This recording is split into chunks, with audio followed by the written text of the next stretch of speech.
Welcome, everybody, to FEI, Freight Executive Insights. I'm Mike Vincent. I am not the freight executive, but this guy is, and this is Brad Hackett. He is the Director of Recruiting and Retention for C1 Transport. Those are two pretty important things, right? Recruiting and then retention, right? You can't have one with, well, you can have one without the other, but it just makes it more difficult, right? It's hard to retain if you don't recruit, and it's hard to keep recruiting when you have 110% turnover rate. But Brad, hey, welcome to the show, brother. How are you? I'm doing great. Thanks for having me, Mike. Super happy to be here. Fantastic, brother. Where are you guys located at? We are right in Joliet, Illinois, right outside Chicago. Oh, right. Joliet, Jake, and Elwood Blues. One of the best movies, if you ask me, is the Blues Brothers. I love that stuff. I don't know if you're old enough to remember that movie, but it's fantastic. It's a musician's movie. I'm a bit of a musician, if you can't tell from behind me. Tell everybody, who is C1 Transport? What do you guys do? How many trucks you got? What are you guys doing? Yeah, C1 Transportation, been in business a little over 8 years. So the owner was an owner-op back in the day and came off the road, expanded the fleet, the good old American dream trucking story there. So 8 years in business, have been everywhere from kind of drive-in, reefer, and specialized now, really factoring in specialized in open deck variety freight.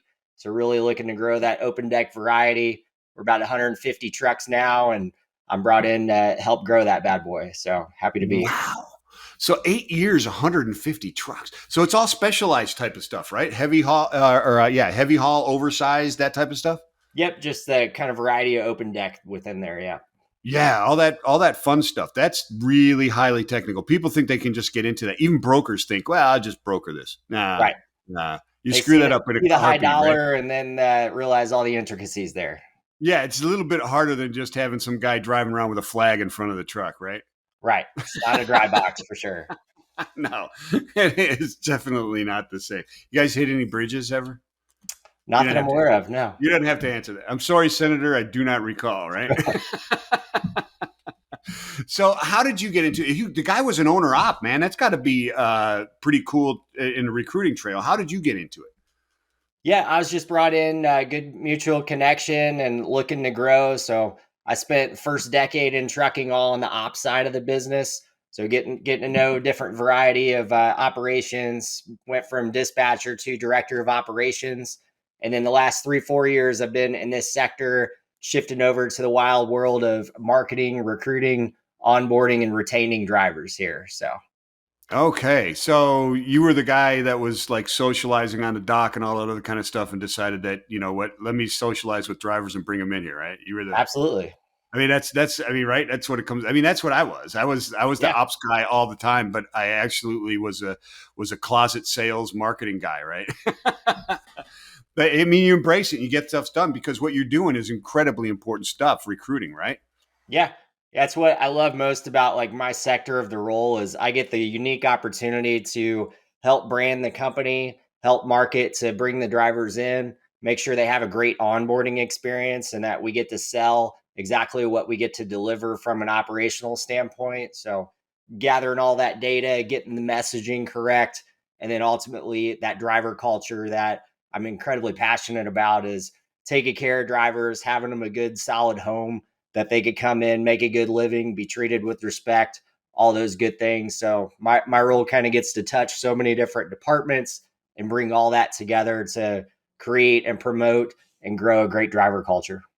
Yeah, I mean that's incredibly important, right? When you're talking about recruiting, is that back end. We talk about recruiting and the difficulties in recruiting. We can get into that a little bit because I don't know how difficult it is right now, but imagine it's as difficult as ever right now.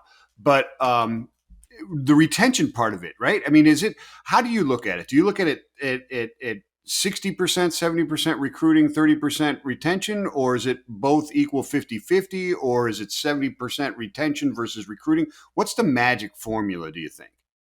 Yeah, I think it's a mix. The more you can retain, the less you got to recruit. But Right. just we're never going to be at the spot that you're just going to keep all your drivers 100%. There, it's an open market. That's part of the great thing about our country, our industry is everybody has that opportunity, and you gotta be in retention mode every single day. So to answer that question direct though, the more you can slide that on the retention, the better. but I would love to be 30% recruiting and 70% retention. Yeah, right. I mean, because it's so much cheaper to retain, right? Yep. And I would imagine that the service of the company that you provide to your clients, to your customers, it waxes and wanes with your retention, right? I mean, less retention, less service, right? Because you got, not that you have worse employees, but I mean, less experience equals less, quality service, I would think, right? Yeah, longest tenure drivers tend to have the highest service out there. You have a better relationship with your operations team. They get to know your customers, your processes, and how things work. That naturally, all those things lead to higher service for your customers and higher retention, higher rates that you can provide. Yeah, all those that you would call like soft costs that actually add up to be more than the hard costs of actually recruiting, right? I mean, Right. loss. I mean, those are way more expensive than recruiting, I would think, right? Or can be.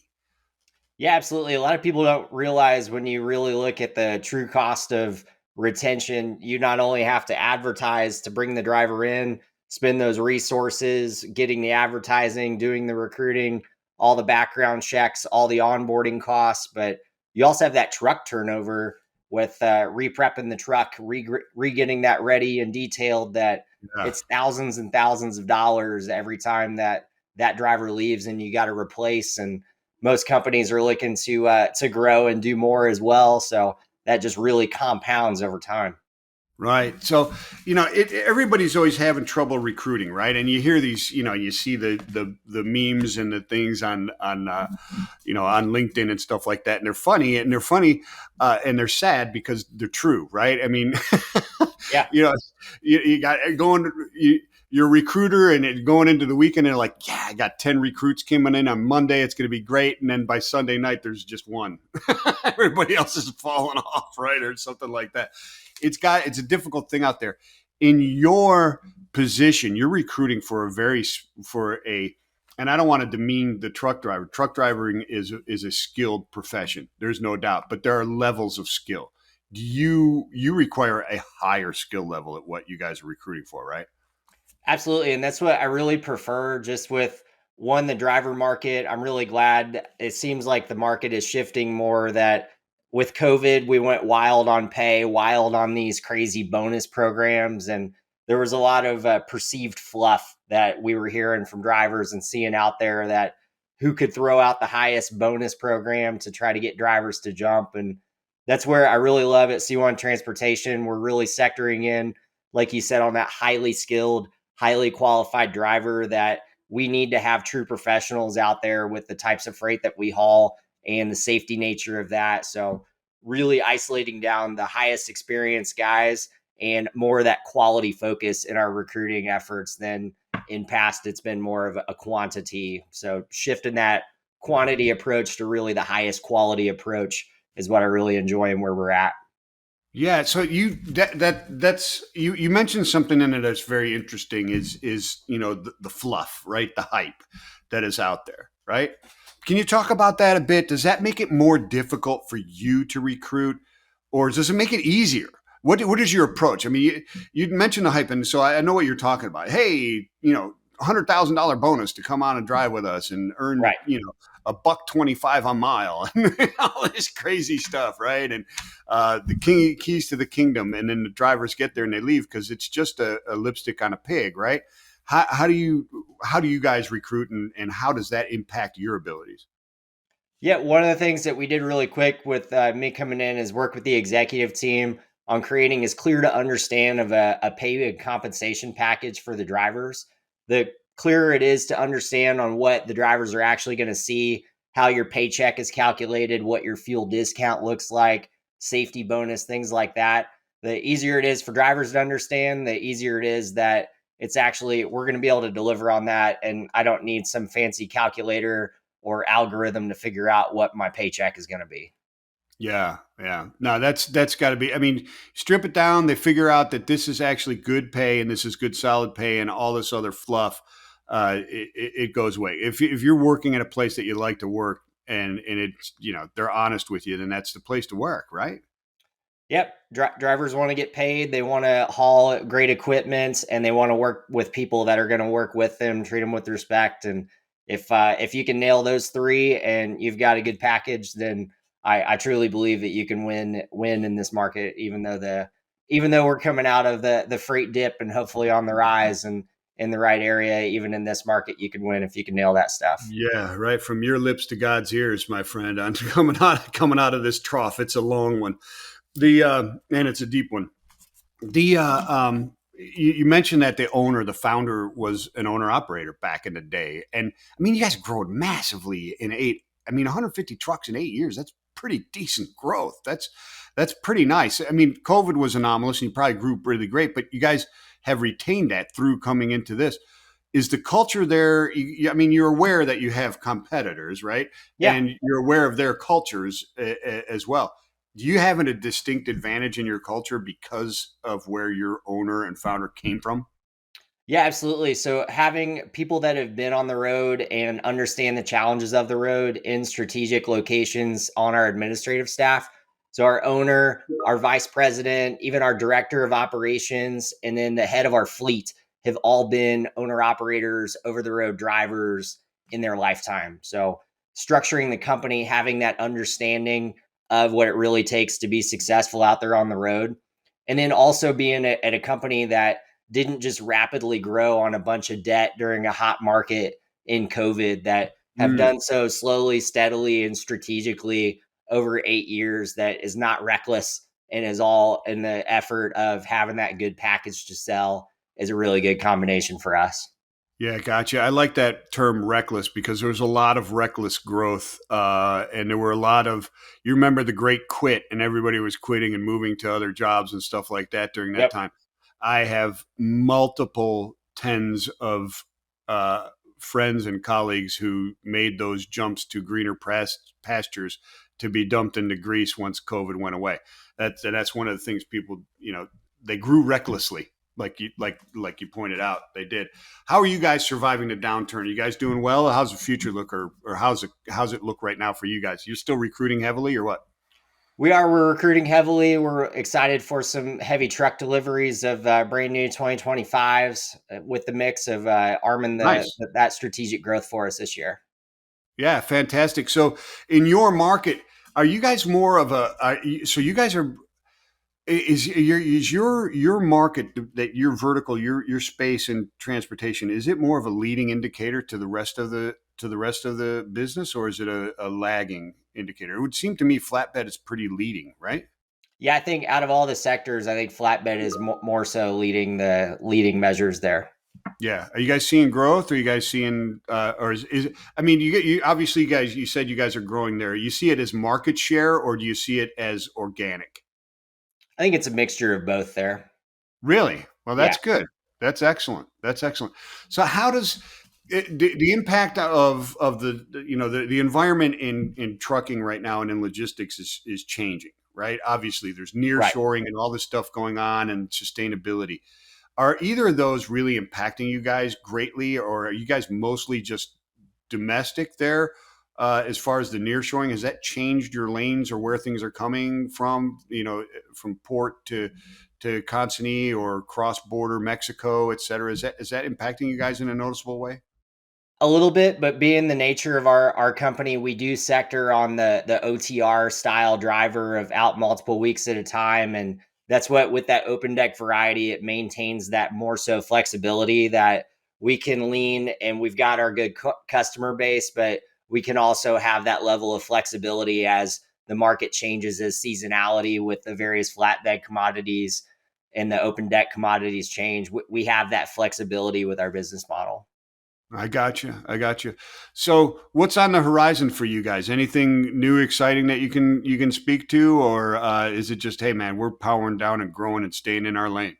Yep, power down, growing, staying in our lane, and really excited. Just like I mentioned, just getting nice, clean packages that we can recruit to, get the market to, get the word out more about C1 transportation, the great people, the great culture we've got, and arm that with great drivers to come in and help us grow.